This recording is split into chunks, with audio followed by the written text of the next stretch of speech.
graça do Senhor Jesus e a paz, que excede todo entendimento, seja com a igreja aqui presente, todos aqui, e também você que está em casa, também participando desse culto tão especial, que é o culto da quarta-feira, o culto de oração, onde nós priorizamos orar uns pelos outros, agradecer a Deus, né?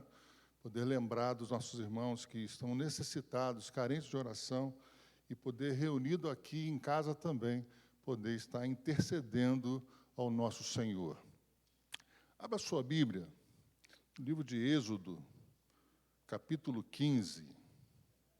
Êxodo, capítulo 15, versículo 22 ao versículo 27. Êxodo, capítulo 15, do versículo 22 ao versículo 27.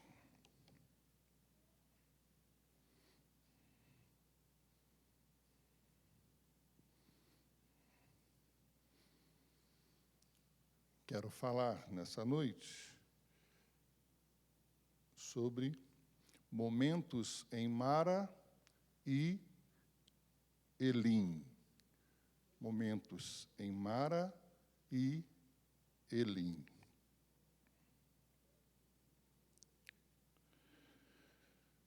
Depois fez Moisés partir os israelitas do Mar Vermelho e saíram ao deserto de Sur e andaram 3 dias no deserto e não acharam água.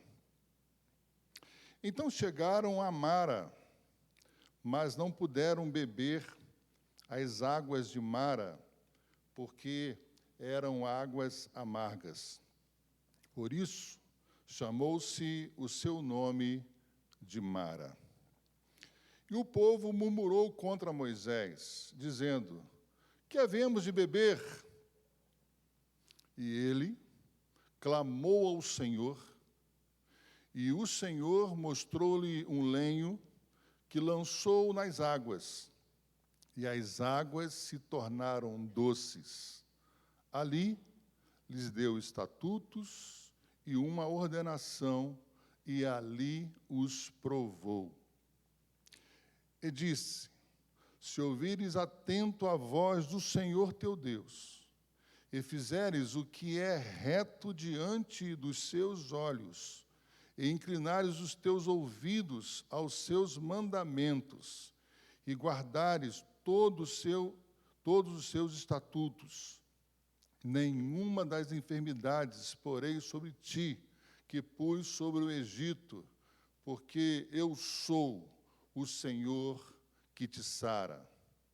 Então, vieram a Elim, e havia ali 12 fontes de água e 70 palmeiras, e ali se acamparam junto das águas. Vamos orar?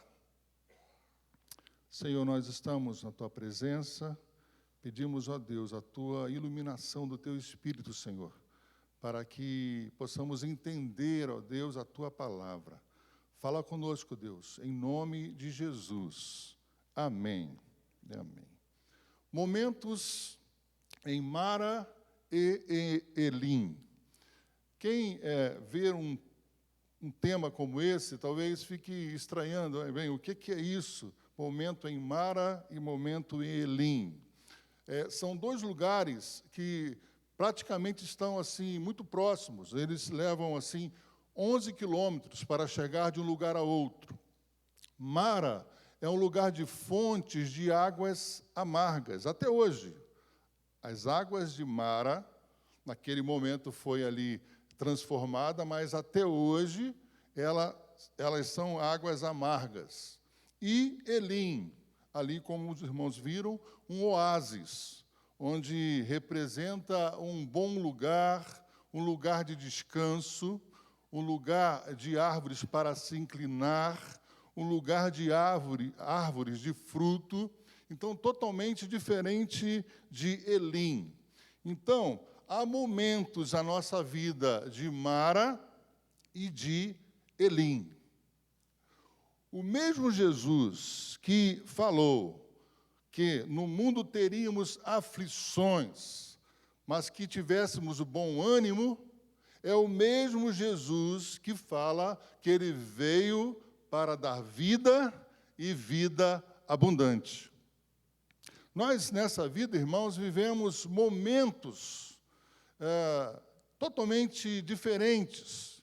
Estamos aqui reunidos, louvando a Deus, nessa paz, nessa alegria, na presença de Deus com os irmãos, mas ao sairmos daqui nós não sabemos o que nos espera em nossa casa, na rua.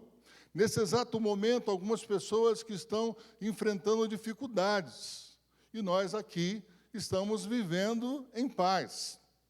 Há momentos de Mara, há momentos de Elim, e o povo de Deus, então, por traçar um caminho dado por Deus, passou por esses dois caminhos. E eu quero, então, depois de lido o texto, relembrar a história para nós chegarmos até esse ponto, né? Depois de 400 anos de escravidão, os israelitas foram libertos por Deus através de Moisés. Deus, ele atendeu ao povo que sofria muito na escravidão. E Deus fez valer a aliança feita com Abraão, Isaque e com Jacó. No capítulo 2, versículo 23 e 24, e no capítulo 3, versículo 9, os irmãos vão ver exatamente esse sentimento de que Deus, vendo o clamor do povo no Egito, na escravidão, 400 anos, Deus, então, ele moveu o seu coração ao povo e a aliança que ele havia feito com Abraão, Isaque e Jacó. Então, Deus atende a um clamor de um povo que queria liberdade, de um povo que queria sair da escravidão e ir para Canaã, a terra prometida, de um povo que ouvia essa história, mas que viviam na escravidão. E a escravidão trazia muitas marcas. Mesmo saindo do Egito, esse povo levou marcas, memórias de momentos difíceis que eles viveram lá no Egito. Após a saída do Egito, a ordem era continuar a jornada, sabendo que o Senhor guiaria o povo. A ordem era essa.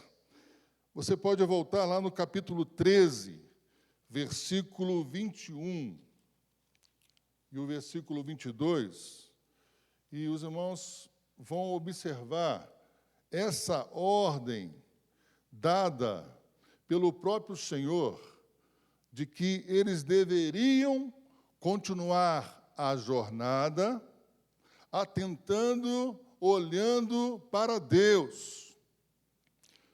Versículo 21 e 22 do capítulo 13 diz: E o Senhor ia adiante deles de dia numa coluna de nuvem para os guiar pelo caminho, e de noite numa coluna de fogo para os alumiar, para que caminhassem de dia e de noite.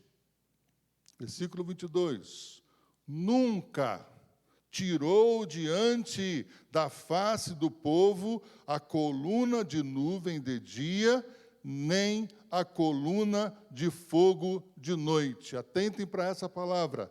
Nunca tirou diante da face do povo a coluna de nuvem de dia, nem a coluna de fogo de noite. Então, havia um caminho para percorrer. Havia um referencial para onde, então, aquela manifestação de Deus se dirigisse. Era necessário caminhar naquela direção. Nesse contexto do capítulo 15, o povo já havia passado pelo Mar Vermelho. Carros e cavaleiros do exército de Faraó foram tragados pelo mar. Capítulo 14, de 1 a 31. Então, após essa manifestação maravilhosa do Senhor, há cânticos de vitória. Há cântico de vitória de Moisés e dos filhos de Israel. Capítulo 15, do versículo 1 ao versículo 19. Há também danças de Miriam e as mulheres. Capítulo 15, versículo 20 e versículo 21. Porque o povo, até aquele momento, estava fazendo aquilo que era uma ordenança, seguir aquilo que Deus colocara diante deles, seguir ao líder, seguir então para a terra prometida, sabendo de que o Senhor iria planejar o caminho melhor. Então Moisés, aí sobre a direção, a orientação do Senhor, leva o povo ao caminho do deserto de Sur, para viverem então momentos de experiências extraordinárias em Mara e em Elim. Passaram o Mar Vermelho, uma grande vitória. Há cânticos, há danças, há louvor, há alegria. Moisés, então, indica para o povo o caminho que devem ir, a partir de que Deus está indo à frente. Então, no caminho do deserto, eles vão em direção a Mara e a Elim, e aí, então, começa a se desenrolar coisas tremendas que nós acompanhamos aqui na leitura da palavra do Senhor. Versículo 22, a última parte do versículo, podemos colocar como a parte C do versículo, até o versículo 24, ele diz assim, olha, e andaram 3 dias no deserto e não acharam água. Então chegaram a Mara, mas não puderam beber as águas de Mara, porque eram amargas. Por isso chamou-se o nome de Mara, e o povo murmurou contra Moisés, dizendo, que havemos de beber. Agora a situação começa a oscilar. Começa a haver algo estranho no meio do povo, porque essa alegria plena, ela começa a dar lugar à desconfiança. Não há água para beber. O povo está caminhando 3 dias, dia e noite caminhando. Viveram aquele milagre tremendo na passagem do Mar Vermelho. Agora não há água para beber. A alegria dá lugar à desconfiança. E depois, então, ao descontentamento e à frustração. Porque eles chegam àquele lugar e entendem que ali há uma solução. É a sede que eles vão, então, não ter mais por aquela fonte, mas quando eles chegam àquele lugar e bebem daquela água, é uma água amarga. E eles começam a murmurar, começam a perder o foco da alegria, do grande livramento, e começam a murmurar diante de Deus e do líder Moisés. Queridos, quando as coisas elas não acontecem da maneira que gostaríamos que acontecesse, como esperamos ou como planejamos, qual é o sentimento que bate em nossos corações? E aí eu estou falando na vida pessoal, no trabalho, na família, na igreja. Planos frustrados, planos que nós achamos que vai dar certo, esperamos, planejamos, temos a ideia de que tudo dará certo, e aí não dá certo. Qual é a nossa reação? O que vai em nossos corações? Para esse povo ter vivido essa situação, eles tiveram no coração, eles expressaram o descontentamento, a total frustração. Paulo, em Filipenses, capítulo 4, versículo 11, ele diz: aprendi a contentar-me. Ele vai dizer: aprendi a passar necessidades, mas aprendi também a ter abundância. Posso todas as coisas naquele que me fortalece. Contentamento nesses momentos de frustrações, nesses momentos difíceis em que todos nós podemos passar em nossas vidas. Não tem, assim, uma importância tão grande em termos de um grande descontentamento, mas uma frustração. Eu lembro de que uma vez, e eu gosto de trazer essas coisas bem, assim, minha mesmo, porque é uma ilustração fácil de entendimento. Eu lembro que uma vez, eu e a Eva, nós fomos ao shopping, e lá havia uma promoção de uma geladeira linda, naquela época, né, cinza, assim, nós achamos maravilhosa. Eu falei: essa é a geladeira dos meus sonhos, eu vou levar. Insisti com a Eva, ela falou: filho, a gente não está precisando, não, mas eu quero dessa geladeira. Só que, do detalhe, era que era a última peça. E lá estava dizendo de que o vendedor falou: olha, você vai levar dela o jeito que está, e não vai poder trocar, porque, enfim, ele falou lá algumas condições lá, mas eu estava apaixonado por aquela geladeira. Eu levei para casa, e eu lembro de que nós colocamos a geladeira logo na sala, né? Porque havia a antiga ainda, né?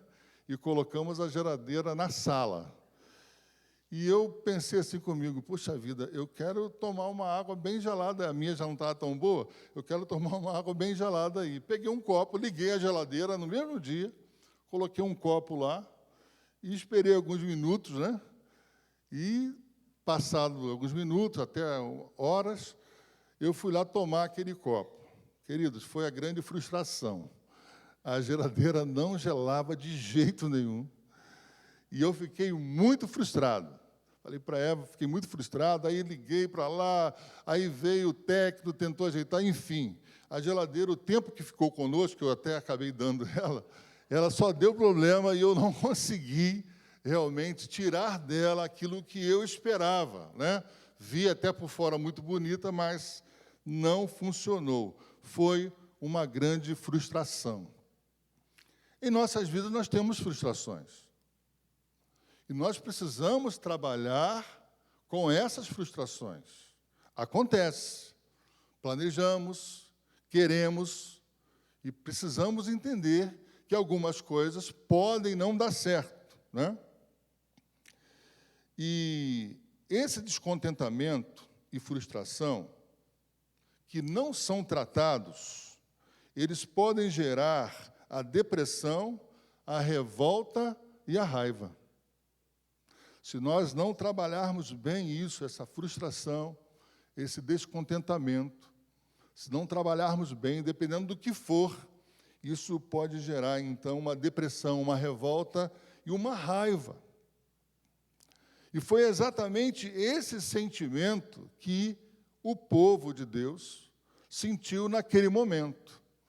E aí, o irmão vai pensar: pastor, mas é lógico, 3 dias, dia e noite caminhando, no deserto, ver uma fonte, possibilidade de saciar a sede. e vê então que as águas são amargas, só poderiam ficar decepcionados. Mas, queridos, que se nós pensarmos no que o povo havia vivido 3 dias apenas, do milagre em que eles viveram, o livramento do Senhor, 3 dias, eles poderiam pensar, lembrar e falar o seguinte: bem, isso aqui não é nada para que o Senhor não possa fazer algo maravilhoso e saciar a nossa sede. Mas o povo não agiu assim. O descontentamento e a frustração também pode nos levar e levar muitas pessoas a culpar a outras pessoas pelo insucesso. A culpa talvez é da esposa, é do esposo, é dos pais, são dos filhos. A culpa é do líder da igreja, a culpa é da igreja, a culpa é do Brasil, a culpa é de onde nós estamos morando. Há, então, essa transferência. E o povo aqui, eles colocam Moisés literalmente na parede. Que havemos de beber? Essa mesma indagação, e pior, os irmãos vão ver lá antes da travessia do Mar Vermelho, quando o povo se vê ameaçado pelo exército, eles falam então para Moisés: olha, por que nós estamos vivendo isso aqui? Não era melhor voltar lá para o Egito?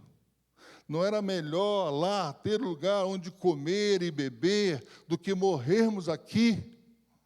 A essa indagação, a essa reclamação ao líder e ao próprio Deus.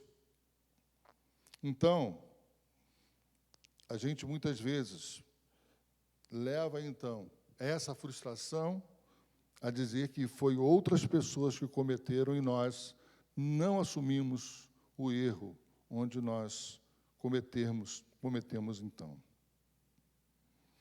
Eles agiram assim porque não se lembraram do poder e dos planos de Deus. Falaram assim porque não lembraram do poder e dos planos de Deus. Isso é comum, irmãos. A gente muitas vezes lê um texto como esse e vê o contexto, e a gente fica colocando assim, numa posição como de melhor. Eu não faria assim. Mas talvez se nós fôssemos estudados, né, por esse povo, eles falariam alguma coisa de nós também. Por que esse povo reclama? Por que esse povo que tem o Espírito Santo presente reclama? Por que esse povo está falando mal das coisas de Deus? Por que esse povo está se afastando de Deus? Por quê? Então, é comum nós olharmos para a história e ver que esse povo não deveria agir assim, mas nós agimos assim também. Versículo 25, acompanhe comigo. E clamou ao Senhor, Moisés, e o Senhor mostrou-lhe um lenho que lançou nas águas, e as águas se tornaram doces. Ali lhes deu estatutos, uma ordenação, e ali os provou.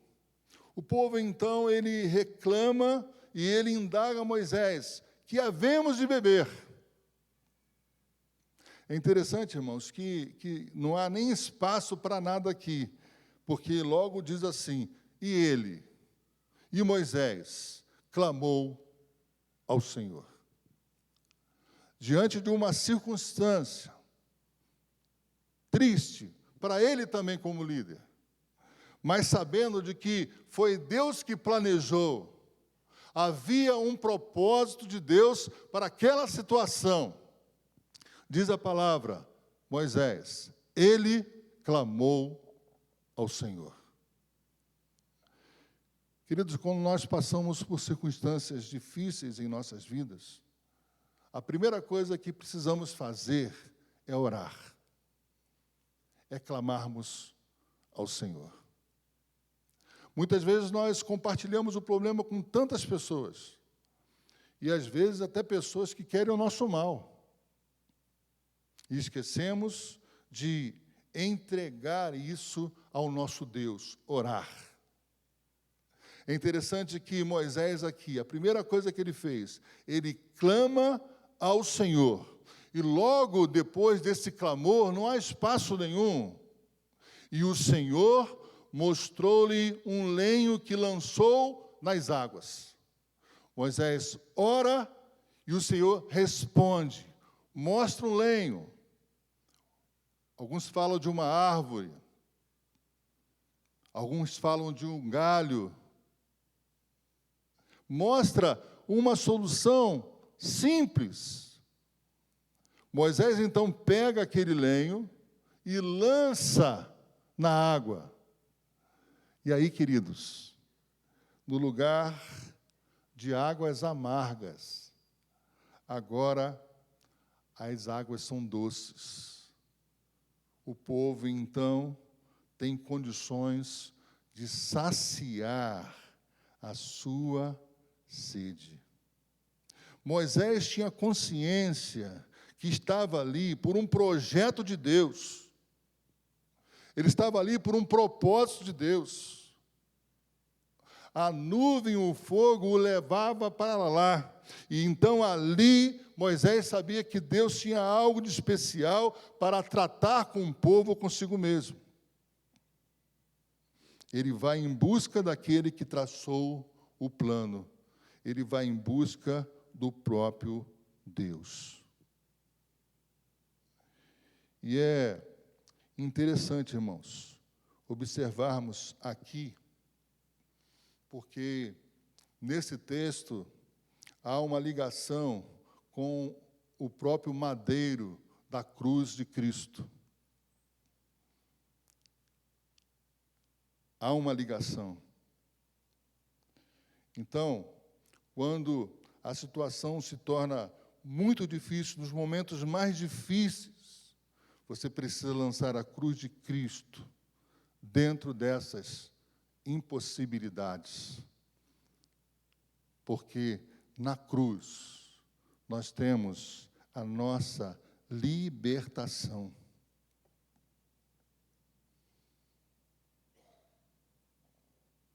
Se nos descontentamentos e frustrações nós nos sentirmos frágeis, também nesse tempo é tempo de aprendizado e de ver a manifestação gloriosa do nosso Deus.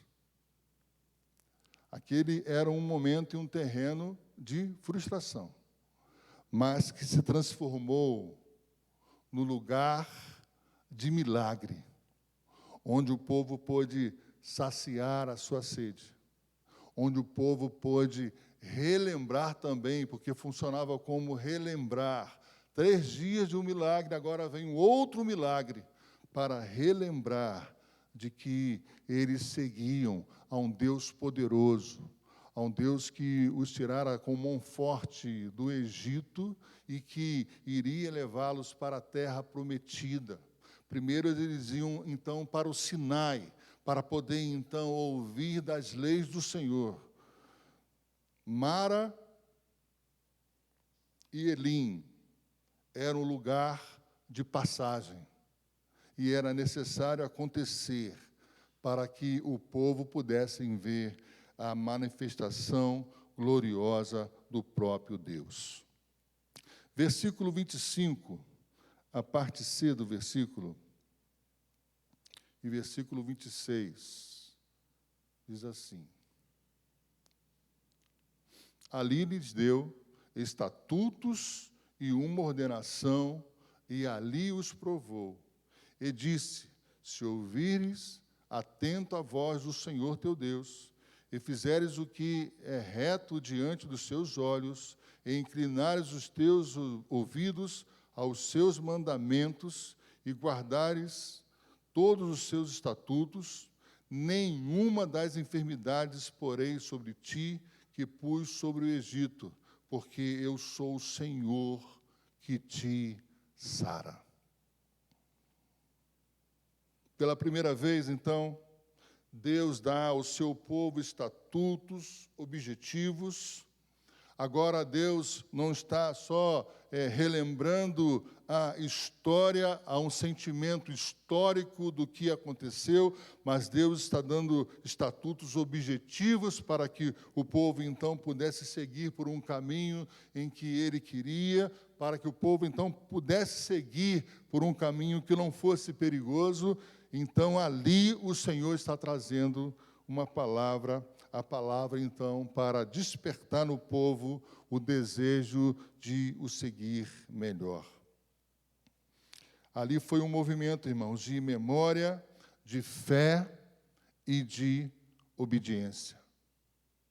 De memória de que Deus pode todas as coisas, da fé, a fé em que eles observaram em Moisés e depois eles tomaram daquela água, e a obediência dos estatutos que o Senhor, então, coloca diante do povo para que eles pudessem, então, serem orientados.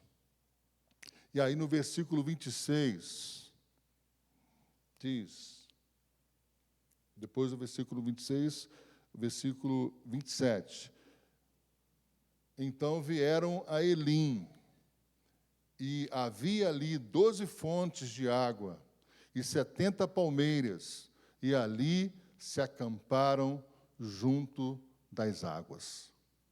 Eles então saem de Mara, 11 quilômetros depois, chegam a Elim.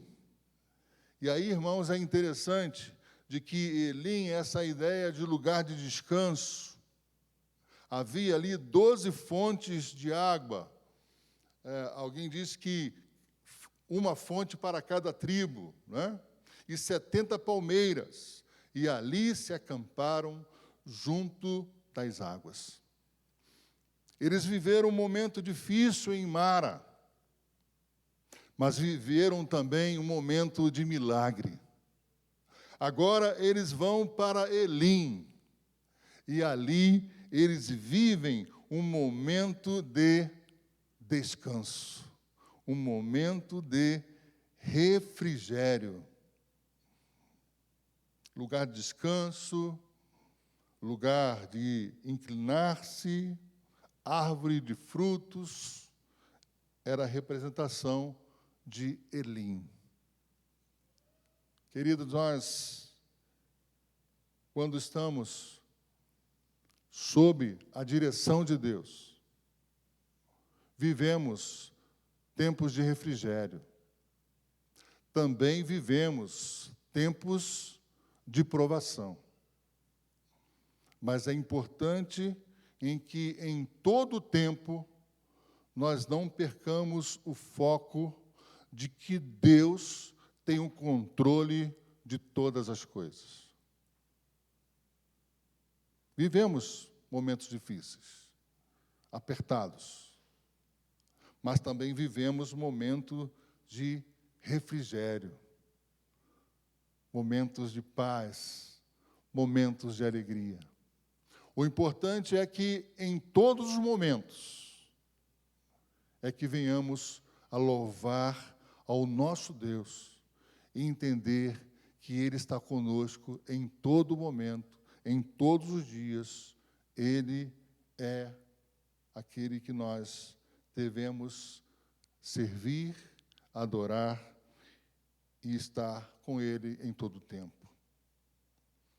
O Salmo 23, a parte diz que deitar-me faz em verdes pastos, guia-me mansamente às águas tranquilas, refrigera a minha alma. Esse é o Deus que nós servimos e que o temos como o nosso pastor.